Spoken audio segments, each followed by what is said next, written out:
खूप छान वाटलं. खूप सुंदर उपक्रम आहे. अक्षरशः एस्पेशली स्वामी समर्थांच्या इकडे किंवा तुकाराम माऊलींच्या इकडे गेल्यानंतर डोळ्यातनं पाणी आलं माझ्या.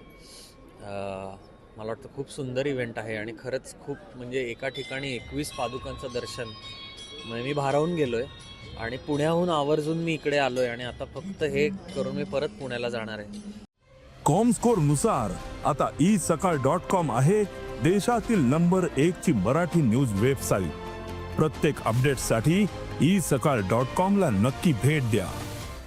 ज्यांनी आता हा शेवटचा दिवस आहे, पण मे बी पुढच्या वर्षी जेव्हा पण परत एकदा सकाळ हा उपक्रम भरवतील, मी सगळ्यांना आवर्जून विनंती करेन की प्लीज इकडे या. आणि खूप छान आणि खूप भक्तिमय वातावरण आहे, गर्दी आहे आणि खूप मजा आली. खूप खूप जास्त आनंद मिळाला. थँक्यू सकाळ आणि पुढच्या वर्षी परत भेटू.